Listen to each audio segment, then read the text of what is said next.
Well, good afternoon, everyone. Welcome to this week's Mortgage Minute. My name is Art Alvarez with MortgageWorks, where we have the answers and they're on the house. Coming to you from Palm Springs in the greater Coachella Valley area. Had a little bit of a cool down here in the last couple of days, and I guess we got another weather front coming in over the weekend. Of course, we have our President's Day weekend coming up, so that's good. And hey, did you check out that Super Bowl? And this is where I say yawn. As Jeff just put up, yes, I did predict the Seattle Seahawks would win the game, and of course they did. It was really not even close. It was amazing how we went through 3 quarters and New England hadn't even scored yet. So yeah, it wasn't the best of Super Bowls, that's for sure. And I'm not even going to touch, that the whole halftime issue and somewhat little bit of a controversy there. I'm all about the game. I've never been into, the halftime show, a 20-minute show. It's, in my mind, all about the game. So that's why I say, folks, that if it were up to me, I'd always take a 7-game World Series over a Super Bowl because too often a Super Bowl can end up being one-sided and it's just not much of a game.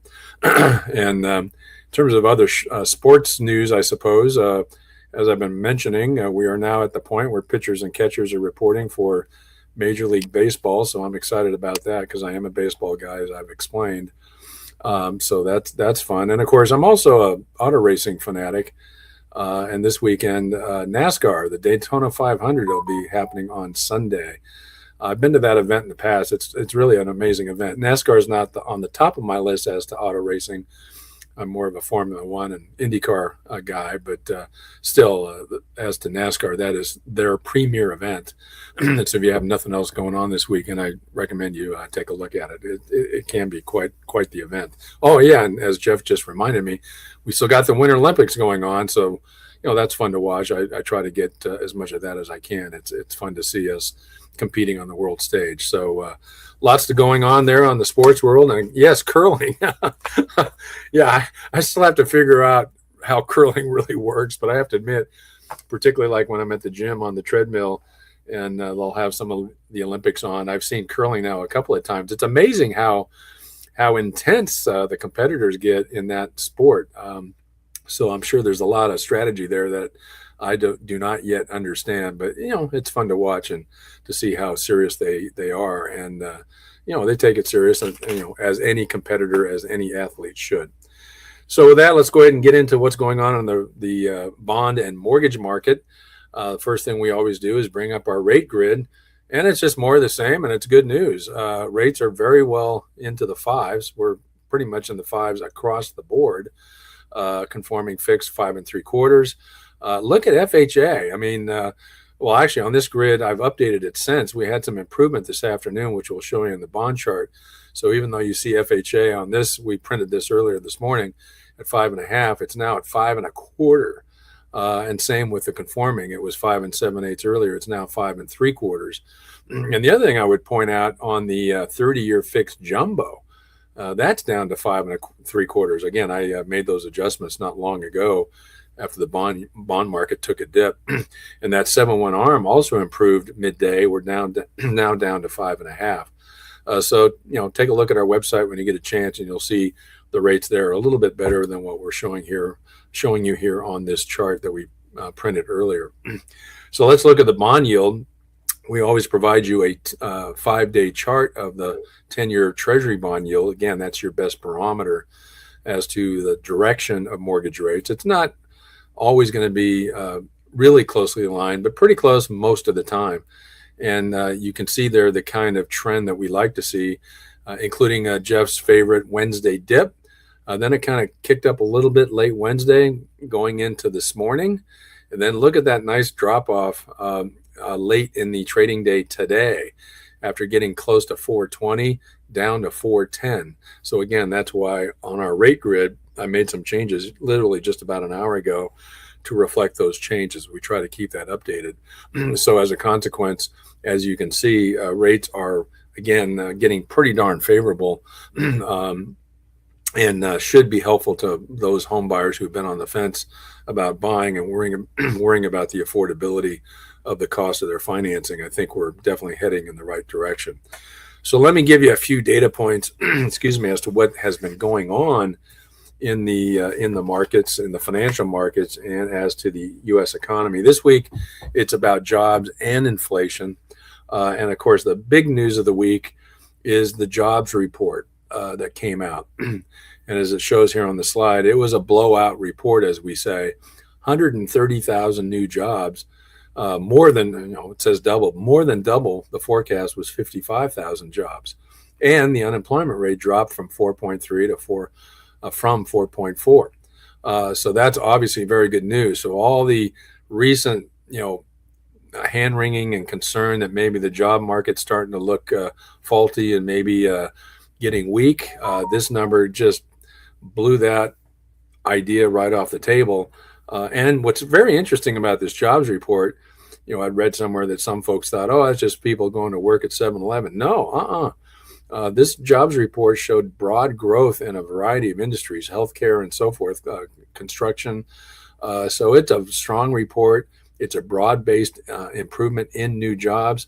And so definitely that is good news. Now, there's some concern that, oh, gosh, with a strong jobs report, that might be bad for interest rates. Because remember, I've said before, unfortunately, a lot of times bad economic news is good for interest rates. I suspect that's not likely going to be the case. And we already can see that, as I just mentioned, on our rate grid. So please take a look at that, and you'll see that rates are actually still looking pretty darn good. Another number that came out today was really kind of disappointing. Existing home sales, forecast to be 4.15 million, was 4.35 million in December. So it was forecast to drop. Well, guess what? It dropped, but to 3.91 million. So below forecast, and a good, a pretty significant drop from December. And that's really kind of strange, because remember, not long ago, when our the feds, our Trump administration, announced that they were going to make sure that Fannie and Freddie bought just a boatload of mortgage-backed securities. Well, the initial impact was to bring down rates across the board by a good eighth of a quarter point. And the media was cheering the fact that rates were now under 6%. Well, since then, rates have creeped back up.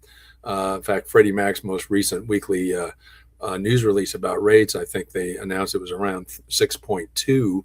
And of course, again, I'll keep reminding you, that's what Freddie Mac says. Look at our rate grid. We've got better rates than that. So don't believe the over 6% if you've got a good down payment and a decent credit score. What's going to happen tomorrow is the CPI. That's a consumer price index. The January forecast is for an unchanged number at 0.3. That's the monthly inflation number for CPI. And then the year-over-year forecast is a drop to 2.5. And it was 2.7 previous. So when you look at that, if that proves to bear out, if those numbers end up getting met tomorrow, I gotta believe that's going to be a good, a good help toward keeping rates not only where they're at, maybe even getting a little bit better still. And it would be great if we can see that 4.10 yield on the Treasury bond get a little bit better tomorrow, and then going into next week, it would be really great if we can see that 10-year bond yield get under 4%. So it looks like it's getting around the corner there. So stay tuned. And of course, for those of you who I've convinced to keep track of that 10-year bond, check it out tomorrow. Check it out next Tuesday. Monday's a holiday, so there won't be an open market for Monday. But keep looking at that. And if you start to see the 10-year bond yield approaching 4% or below, I can assure you that means mortgage rates are probably going to be looking even better than they are right now. So with that, the first thing I'm going to do, we typically go into a product spotlight. And I'm not really going to spotlight a product this time. I'm going to spotlight basically an update to a phenomenon that I don't like. I've been very critical of, and it's going to change very soon. So I want to give you an update on trigger leads. Because I still find a lot of folks out there, including people that we've started processing loans for, are really not aware of what this is all about. So I thought this would be a good opportunity to review it again, and most importantly, give you some good news about how this practice is going to be greatly restricted in less than a month. So first of all, let's talk about what are trigger leads.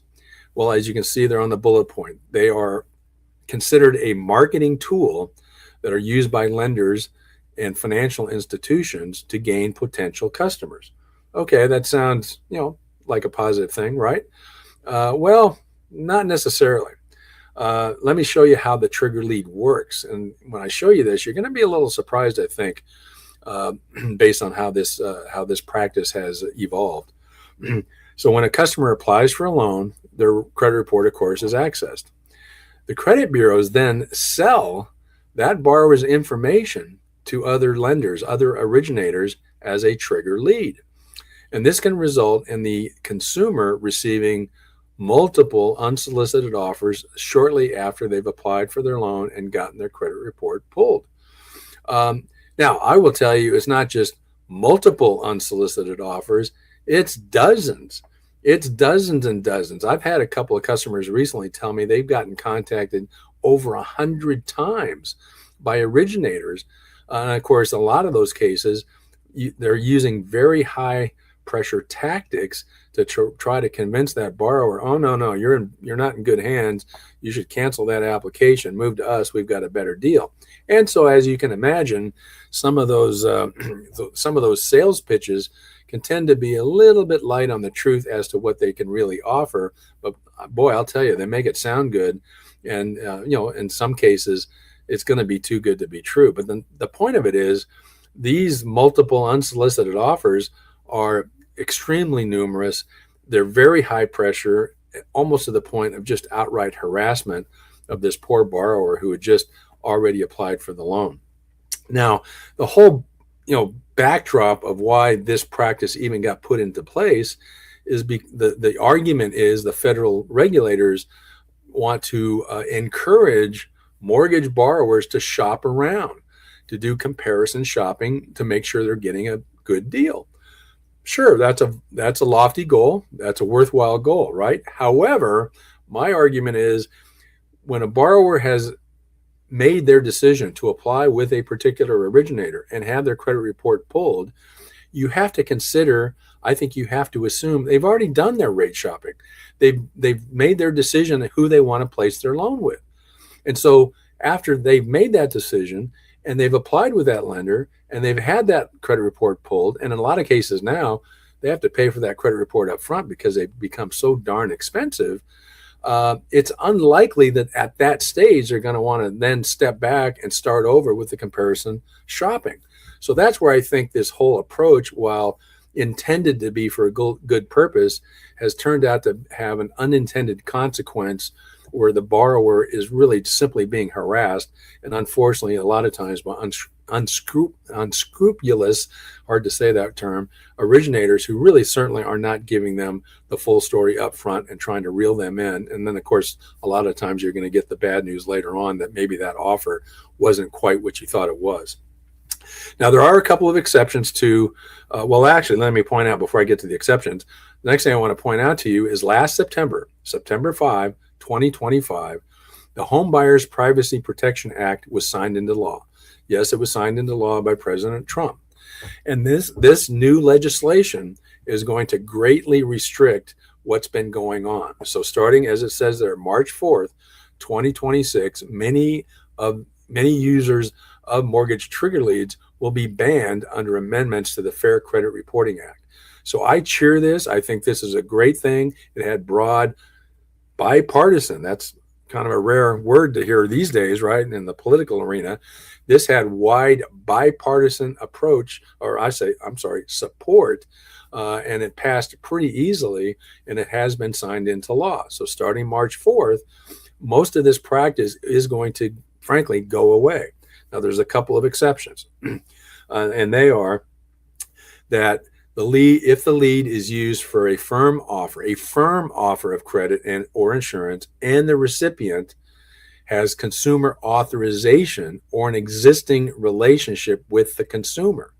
So essentially what that's saying is if you're going to pursue one of these borrowers as a trigger lead, you have to provide a firm offer, something that's not going to change, and you have to have their authorization, and you have to have an existing relationship. Like if I had a borrower who I had made a loan for before, and then I find out they've had their credit pulled, I can go back and talk to them again.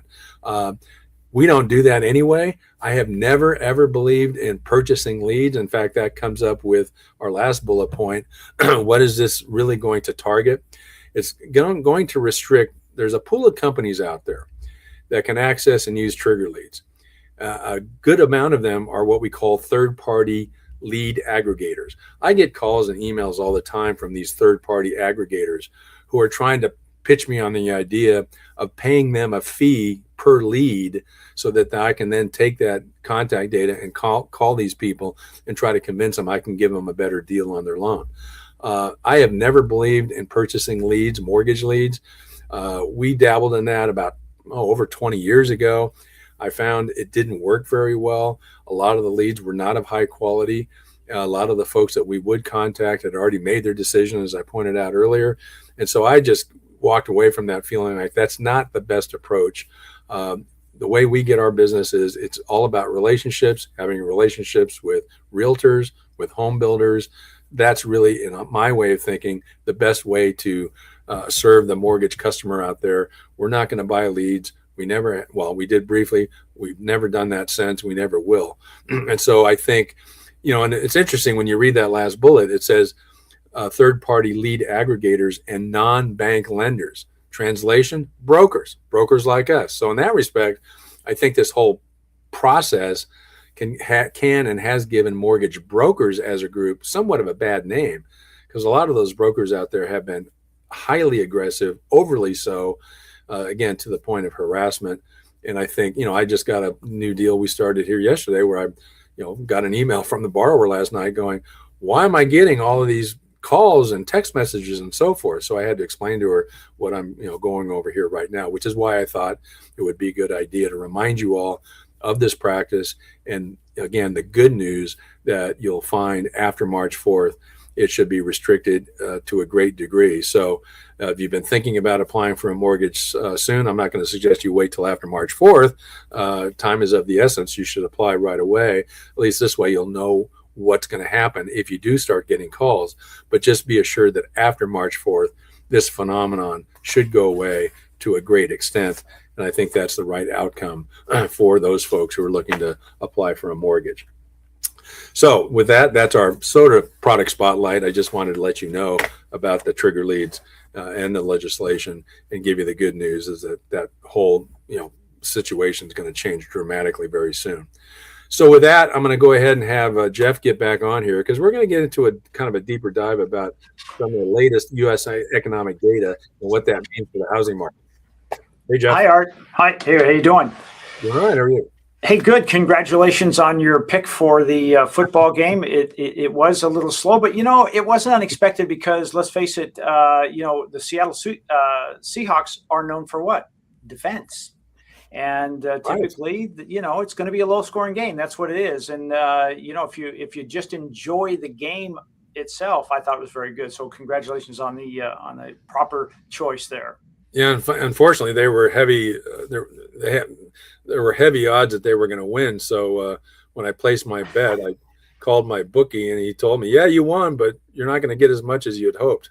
Well, at least you didn't say you have to owe us, because it's the they were so overbet. Yeah.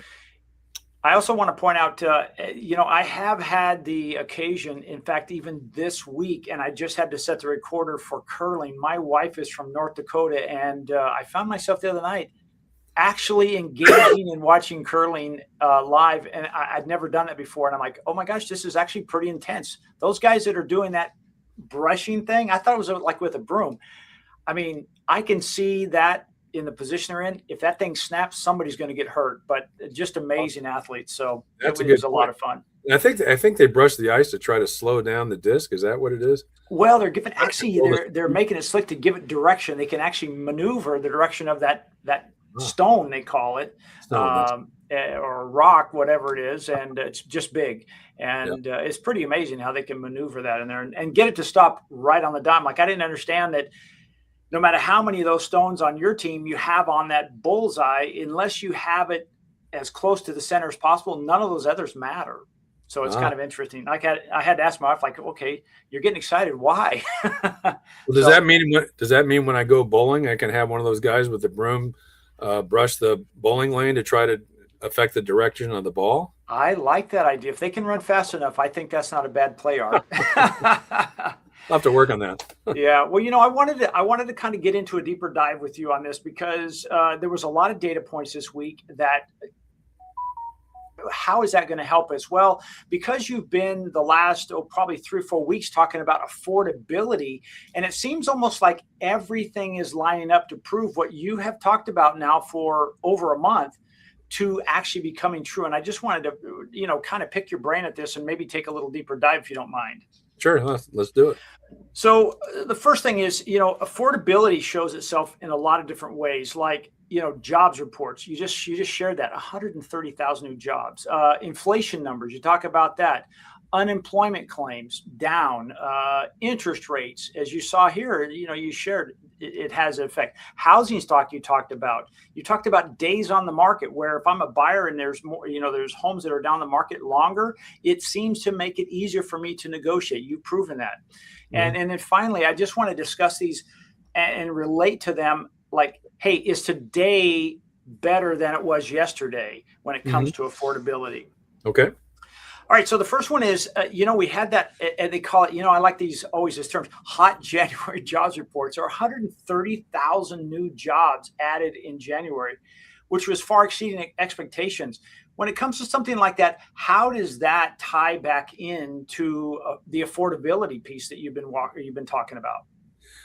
Well, it's interesting. That's a good question. And, this should sound logical to most folks. If you think about it, in terms of economic data, what would you think is going to have the most impact on housing? Because there's various data points we talk about all the time, right? Yeah. Well, it's pretty obvious. What's going to affect housing, good or bad, probably more than anything else, is job creation. Because after all, if you want to buy a home, and especially at these levels where people have been complaining about high home prices and high interest rates, obviously, even if to the extent you want to agree with those descriptors, you're not going to have a chance to buy a home unless you're working, unless you have a job. And over decades, and certainly the decades I've been involved in this business, you can always see a direct correlation between job formation and what's happening to the job market, or I'm sorry, the housing market. And again, both good and bad. When we had the Great Recession of 2008, obviously there was a lot of job loss then. It affects the housing market. So that correlation is strong, it's real, and it's pretty persistent, and again, good and bad. So right now, the media has been kind of perpetuating this narrative that the job market's softening. It's there's been recession word thrown around here in the last year or so, year and a half, and yet the recession, while it looks like not job growth, but U.S. economic growth in general has been a little weak lately, and so forth. Well, if you look at the GDP numbers and then you look at this jobs report, it's not a surprise.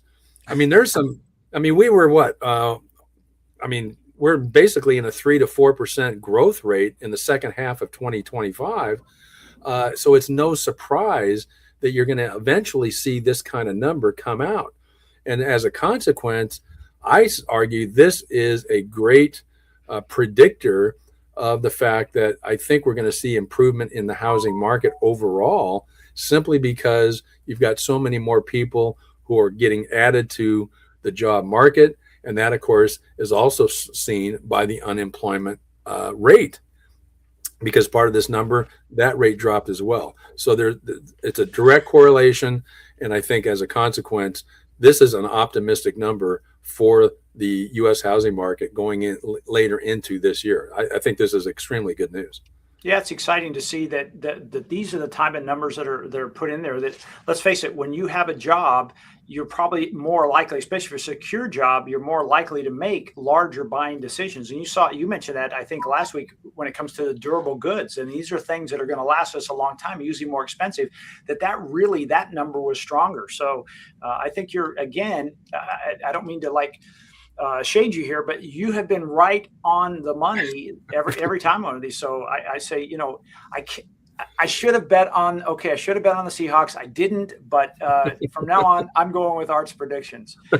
Well, the other thing I'd point out, one other thing I'd point out on the job market is I wrote this down because I think this is one of those subtle, you know, subsets of this kind of report, is the number of part-time workers in this report dropped considerably by almost 500,000. Wow. Well, you go, well, wait a minute, why would that be good news? Well, generally speaking, if you have a drop of part-time workers to that extent, it usually is because of one of two things. Either they have found an opportunity to not just work part-time, but get a full-time job, or they already have a full-time job, but things are going along well enough. And this gets into the next slide. We're going to talk about wage growth, that they've had an improvement in their wage growth to where they don't have to work that second part-time job to make ends meet. So that was another little subtle part of this report that I think bodes well overall, not just for the economy, but for the housing market. Yeah, I agree. Well, since you mentioned wage and earnings, $37.13 average hourly earnings. It doesn't sound like a lot, but it's up 15 cents from December, which is outpacing inflation. How does this also add to that feeling of, hey, I can afford to buy a house? Well, the key part of that number, because you might say, well, wait a minute, $37 an hour, is that, you know, some folks would kind of, you know, poo-poo that and say, well, that's, you know, decent income, but it's not great, and it's not enough to afford the median price of a home in most markets. Well, yeah, but of course, keep in mind, this is an average number.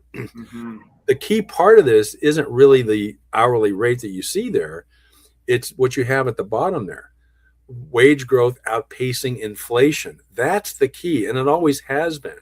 You know, at times, and of course, we all know that whoever's, you know, running the country, whichever administration's running, whether it's the Democrats or the Republicans, there's a tendency, whoever's holding the office, you know, at the White House, that they're going to take the credit for, you know, when things are good. And they'll talk about, okay, wage growth is up. Well, that's only half of the analysis. Wage growth may be up, but, you know, 2, 3, 4 years ago, when wage growth was going up, if you didn't look at the inflation rate, then you weren't getting the full story. It was only recent years we had wage growth going up, but the inflation rate was at a higher rate. So overall, what was happening, despite the wage growth, the real rate of wage growth was negative because you were losing purchasing power because your wage growth wasn't keeping pace with the much higher 9% inflation that we saw 3, 4 years ago. That has now shifted to where inflation is much more under control, and wage growth now is not only is no longer behind the inflation rate or below the inflation rate, it's now met and now is exceeding it. Again, that provides more purchasing power. So if you see more people working, and those who are working are seeing an increase in their wages to the point it's outpacing inflation, what does that do? It's a direct improvement attack on affordability. It's making people be more able to afford current house prices and current rates. So it's all about that wage growth outpacing inflation. That's the key number. All right, before we go to the next slide, how much of this becomes a mindset when you start stacking the things that you've talked about over the last 3 or 4 weeks and then today? How much does that help the mindset of the average person out there thinking, can we buy a home? Should we buy a home? Can we afford to buy a home? Well, I think to answer that question, I continue to say, and I see that the problem is, you got to quit looking at those headlines. You got to, so even now, so many of the headlines are so negative. And there's this talk about, a majority, all these polls, that a majority of people are not happy with the economy, that they think the economy is bad. Well, that directly conflicts with some of this data. GDP growth, the jobs report, the wage growth is outpacing inflation. Those are all good news. That's not bad news. That's all good news. So why is it that these polls are saying that all these people out there feel like things are awful? Prices have come down. Gas is down. I said last week, I went to the market and I could buy a 18 eggs for less than $5. So I ended up buying 2 packages. I got 36 eggs for Wait, less than $10. you were hoarding. You're hoarding those eggs, Well, Art. yeah, right. But the point is like, so when I see that just personally, and then see this data, because I look at this data all the time, I'm scratching my head going, why does everybody think things are so bad? Yeah. So I think, unfortunately, and I don't want to get too much into that part of things, but I think the media, in terms of the stories that are written, and in particular the headlines, because I've argued many times, people are a little bit lazy. They have a short attention span. When you see on the news feed articles where it'll tell you how long it's going to take to read it, my theory is folks who see an article that may have some very important data that you should take the time to go past the headline and read the detail, the data in the article. Well, if that article says, oh, it's an 8-minute read, you're going to go next, because I don't want to spend 8 minutes reading it. I want to spend 1.5 or 2 minutes reading it. Well, of course, if you do that, you're not going to get the full story. And I think that's part of what's going on. Yeah, I think you're right. Well, let's talk about the next point. The next point is, and this was one of those things where could be very cynical to say, yeah, but all those people went to work at McDonald's or 7-Eleven or a convenience store. This shows something different, doesn't it? Well, sure. I mean, look at it. Healthcare, of course, healthcare is a major industry anyway. And healthcare, guess what would you think of when you think of healthcare? I'm thinking doctors, nurses, high paid salaries, Exactly. Anesthesiologists. Exactly. Education and health, same thing. I make loans for a lot of teachers and administrators at schools and colleges. In most cases, there used to be this notion that if you're a teacher, you don't really make that much money. I would argue that's sort of an old-fashioned notion that's not entirely true anymore. I've made loans to a lot of teaching professionals, and God love teachers. We need them, and they're very they're an integral part of our economy and our country, and any country, and for that matter, they should get paid well. And what I'm seeing is, in a lot of cases, they are getting paid very well. I mean, I'm seeing a lot of teachers who are getting 6-figure incomes. Wow. And then, of course, don't forget, there's all this talk about the manufacturing sector, and the U.S. has lost manufacturing and so forth. Look at the construction numbers. So, and of course, there's been a lot of talk about the tariff strategy and our administration encouraging other countries to invest in this country. Of course, we got the whole issue about AI and all the data centers that need to be created and built. That's going to start to trickle through with some of these job sectors like construction. So that's why this report is so important. It's broad-based, and in particular, it's not jobs at 7-Eleven. It is high-paying jobs, as this chart shows. Do you see? I'm sorry. Do you see this trending as far as a job growth continuing? Because you mentioned something there about the data centers. We're talking a lot of jobs that are necessary for that, very high paying jobs, electricians, plumbers, architects, you name it in that construction. Do you see those numbers in the next, let's say, 6 to 9 months only getting better? Exactly. I do. I think the data is starting to show that. And so, yes, I don't think this is a one-off. I don't think this is an isolated issue. It'll be very interesting to see what the next GDP report comes out at. Our current president is he's very prone to exaggeration. I've heard him say on the news here in the last day or two that, he sees the Dow going to 100,000 before he's, termed out. That's an exaggeration, but, I think I also heard him say that, he expects to see GDP growth in, upcoming quarters that maybe hit 7 or 8%. That could be an exaggeration too, but can we get to 4? Can we get to 5? With all that tariff revenue coming in, and all the other economic policies that have been put in place. And then don't forget, everyone's getting a pretty significant tax cut this year.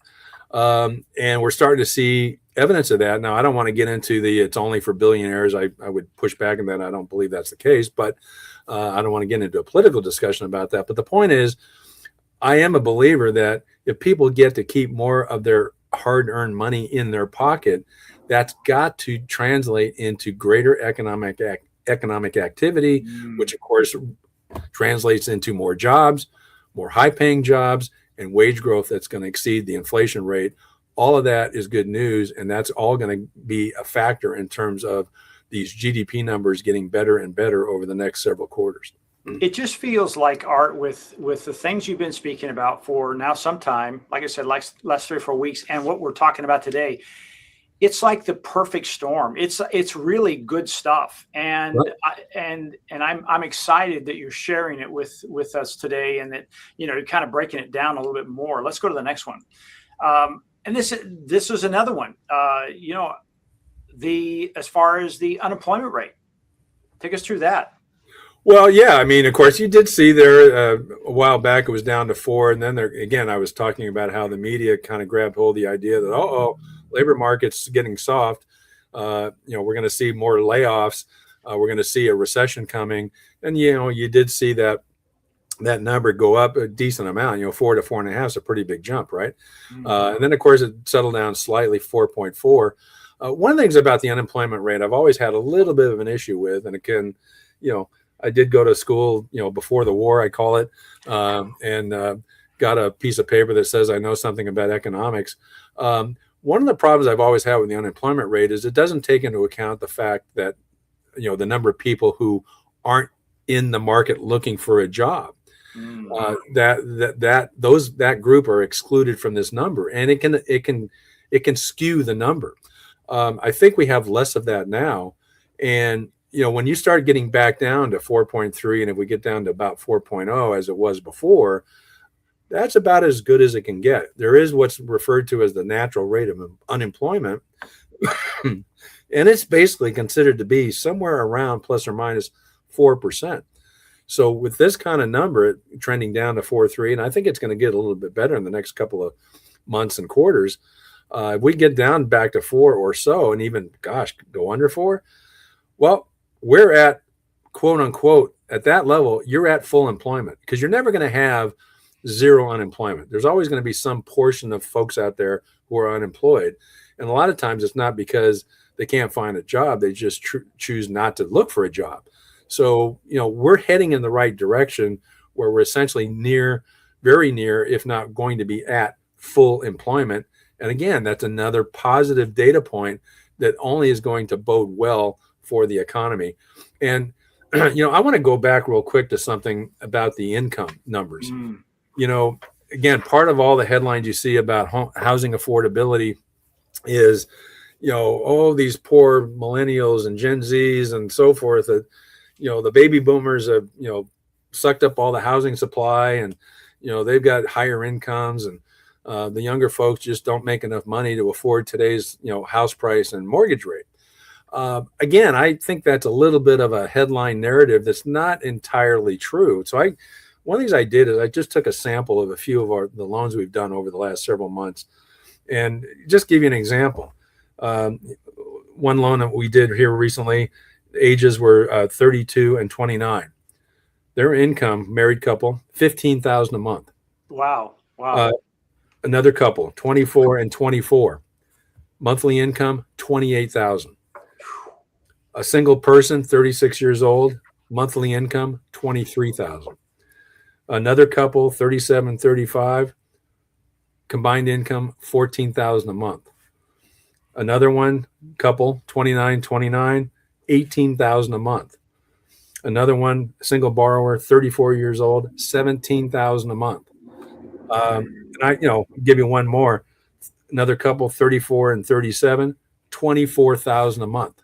Wow. Those kind of income numbers, I'm sorry, I would push back and argue, and I do.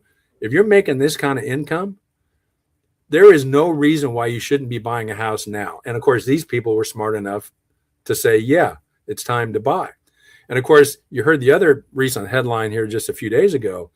Now the number of homeowners with rates below 3, about 20% of the total. Well, now the number of homeowners with rates above 6 are also, in fact, slightly above 21%. Wow. What does that tell you? People are finally realizing there's no point in waiting any longer. And the numbers are starting to bear that out. Yes, are there other folks, younger folks at these ages with this kind of income who still feel like they're not able to buy? Yes, but what I observe is those folks tend to have made different life decisions. They don't want to spend as much of their monthly income, these kind of numbers, toward housing. They'd rather spend less toward housing. They'd rather spend more on a couple of really nice cars, or that plus going on multiple vacations to very nice places, and not cooking at home, buying groceries that have come down in price, but going out to nice restaurants and having very nice meals. Mm. I don't want to come across as being critical of that, but those are folks who have these kinds of incomes and they simply choose not to spend or allocate this money toward housing and maybe cutting back on some of those other expenditures. That's a value proposition, a value decision they've made. But I think for a lot of folks, you ought to rethink that, because what do we talk about? If you kind of reallocate some of those dollars and put more of it toward housing, especially when you're at these income levels, what are you doing if you are currently a renter? You're taking your first step toward wealth creation, or at least much better opportunity to achieve wealth creation versus renting and then spending all of this money you're making elsewhere, because though it is possible you can put a lot of this aside and build wealth just as much, let's face it, that requires discipline, and a lot of those folks simply don't do it. Well, two things I want to ask you about. You just kind of go back in the archives just a little bit. Is you were saying that it sounded like the average age of the people you talked about are well under the average age of a first-time home buyer, which I think you shared a few weeks ago, that has now hit 40. You never mentioned any of these people near 40. I think the one you said 36, but everybody else was quite younger. Oh, well, correct. Yeah, all these were basically the range from low to high was 24 to 37. So, and the other part was, you mentioned about wealth creation. I mean, they've got to live somewhere, and rents have only shown to go up. And I'm just curious, your number from a renter to a homeowner, wasn't it like 30 or 40x the wealth creation? 40x. 40x. Yeah. And again, the Federal Reserve studies this every couple of years, and you can look up the data. According to the Federal Reserve, the wealth creation achieved by homeowners versus renters is literally 40 times. Wow. And again, I've seen articles that, in the financial pages that some, probably young person who thinks they know all about this says, no. You can build as much wealth without owning a home. Yes, I agree. I absolutely agree. You don't have to own a home to build that wealth creation. But if you're making $28,000 a month when you're 24 years old, you can choose to stay as a renter and build as much wealth as a homeowner, but you better take a good chunk of that $28,000 a month and put it into investments where you can build that wealth in a different way. I completely agree with that. My observation is, my belief is, most of those renters simply fail to apply the discipline to actually have that strategy and build that wealth. So it's possible, but in most cases, not probable, and the data supports that. Yeah. All right, so let's talk about what this means for the housing market when we layer all these things, because it says mortgage rates will nudge up slightly, but a stronger labor market may bring buyers off the sideline. What's your thoughts on that? Well, that's it. I mean, yes, there's already been, again, when the headlines try to attack this good news and say, well, wait a minute, it's not as good as you think. Why? Because, the Federal Reserve isn't going to lower the Fed funds rate because the job market is strong. Well, maybe not. But let's say they just hold steady and they don't do anything. You have to consider the fact that, could there be a slight uptick? Well, we already had a slight uptick. Remember when Trump said, hey, Fannie, Freddie, buy $200 billion in mortgage-backed securities, we saw rates drop by about an eighth to a quarter. Yeah. Well, that has already gone away. It's gone back up to around 6.1, 6.2. So that slight nudge upwards has already happened. But I would argue that even with that, if you're going to see that many more jobs, and if you're going to see that kind of wage growth that's better than inflation, what is that doing? It's creating more purchasing power. And then once people start filing their tax return this year and they realize, oh my gosh, I got a pretty darn good tax cut that I wasn't anticipating, and I'm going to get a pretty nice refund. You put all that together, I think overall, it's going to create more of the economic conditions for some of these families to be able to buy when they didn't think they could before. So that's why these numbers, I think, bode well overall, even if we have that slight nudge. And of course, when you look at our rate grid every week, we're still in the fives. And, when you consider the fact that, about 2/3 of the home buyers have rates below, I think it's 5%. Well, guess what? If you're anywhere over 4 in terms of current homeowner, between 4 and 6 on your current rate, so you don't have that ultra low rate. If you're between 4 and 6, there is no reason to stay on the sideline and not sell your home. And we've already seen more inventory. It's not totally back to normal, but inventory has grown. I think some of those homeowners who might be in the 4%, 4.5%, 5% range, they've realized that rate differential now is much lower, or narrower. And so now they feel like the conditions are better to where, they can go ahead and give up their 4% rate, buy another, sell their house, buy another. And, with some strategies like we talk about, getting seller credits, buying down the rate, you can end up with a rate very comparable to what you already had in your current home that you're selling and achieve what you need long term. A better house, better suits your needs, like that case study we did last week where, in some cases, you need another home, you need another bedroom, you need a bigger home, so forth and so on. So the conditions there are there now where it makes more sense to jump ahead and do it. Fantastic. I want to ask before we go off of this slide, because the experts were predicting a certain rate by the end of 2026. And we are right now so far below that. Do you recall it was like 6.5, 6 3/8? Wasn't it? Well, yeah, most of the big players, Freddie Mac, Fannie Mae, Mortgage Bankers Association, I think it's still the case, are predicting that by the end of 26, we'll still be right around the 6% market in terms of rate. And, we're pretty much there now. So what that underscores is the fact that kind of what the slide says, those participants are of the mind that, rates are not going to get dramatically better, at least not for the next year, maybe 2 years. And, I tend to agree with that to some degree. I mean, I think we have a little bit more improvement that could happen. I think we could get lower into the fives. Like I said earlier, FHA, as of this afternoon with this rate, this bond market dip, we're at 5.25.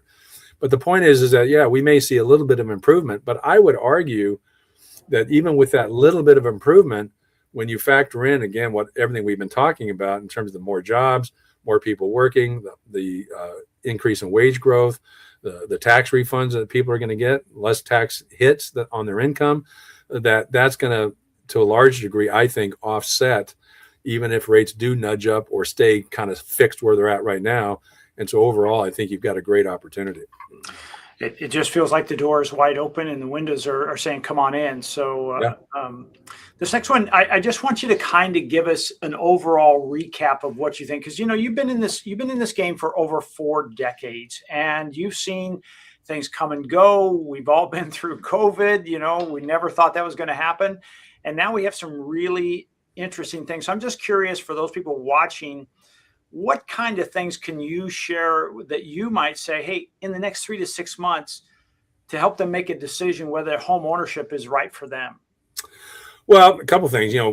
Earlier we were talking about how the existing home sales came out today below forecast, 3.91 million. That's a little bit anemic. I mean, a year, it's more like 6 million. So we're not back to normal. But to see, in my mind, what that underscores is the fact that if you're a buyer or I should say prospective buyer, and you've been hesitating about moving forward with a purchase, if you look at that number, and then you look at all that economic data we just reviewed in terms of the number of new jobs, the wage growth, inflation's been under control, and hopefully tomorrow's number will support that even further. Inventory is up. The ratio of list price to close price is a little wider now. It's in a lot of markets is about 3 to 4%. So in other words, you're more likely to be able to negotiate a deal where you're going to buy a home at maybe 96 or 97% of the list price instead of full, at least unless you decide to go full and get that concession another way, as I keep talking about. So when you put all that together, it's becoming a buyer's market. Sellers are getting a little frustrated that their lofty, opinion as to what their home is worth hasn't played out, and they're being forced to consider concessions. Well, when you look at that, you look at more inventory. When you look at 3.91 million existing home sales, meaning not as many buyers out there bought as we thought would, you have less competition. You have more leverage as a buyer. And, better hurry up in the next 3 to 6 months, because that 130,000 new jobs, well, if those are new jobs, some of those folks are going to enter the housing market, and then you could have more competition. So jump on it now, take advantage of your own wage growth that has exceeded inflation. Look for that, tax refund, because your tax rate's going down, especially, you got the Social Security free from tax and overtime free from tax and all that. Put all that together, there's more purchasing power for prospective home buyers, more inventory, more opportunity to extract concessions when you negotiate.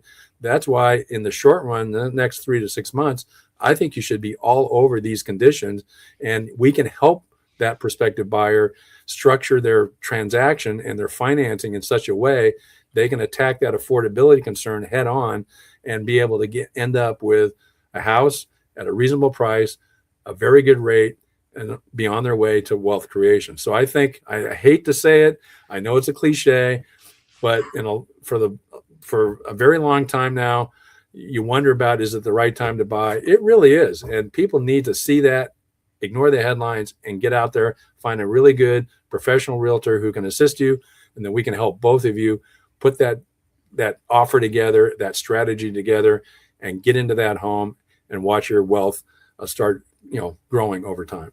I think that's great. Well, Art, just a real quick recap. These are things that you talked about. The 130,000 jobs created, far exceeding the forecast of 50 to 65. Unemployment fell to 4.3, lowest since July 2025. And I want to stop there for just a second. You said something about you have a paper that says a little bit about economics. When you have high demand and low supply, what typically happens to the price? Goes up.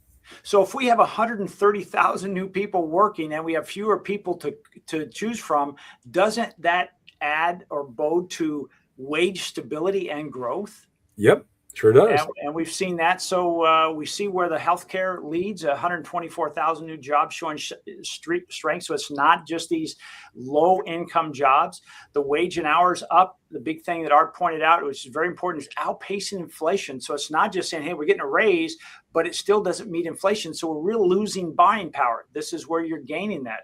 And finally, expect slight mortgage rate increases, which today we saw go down, but strong jobs may attract buyers. I'm excited about that.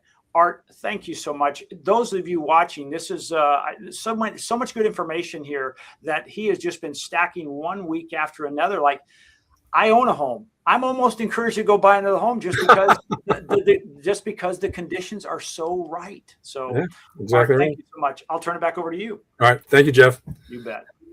All right. Take care. All right, folks. Well, thank you for watching and listening to this week's Mortgage Minute. I do want to give you one reminder for those of you who are first-time home buyers, or for those realtors, those agents out there, agents and brokers. If you are going to be working with a first-time home buyer, don't forget we are 12 days away from the period for the California Dream for All program, that 3-week period where you can get pre-qualified and get a voucher so you can have an opportunity to get up to $150,000 in down payment assistance.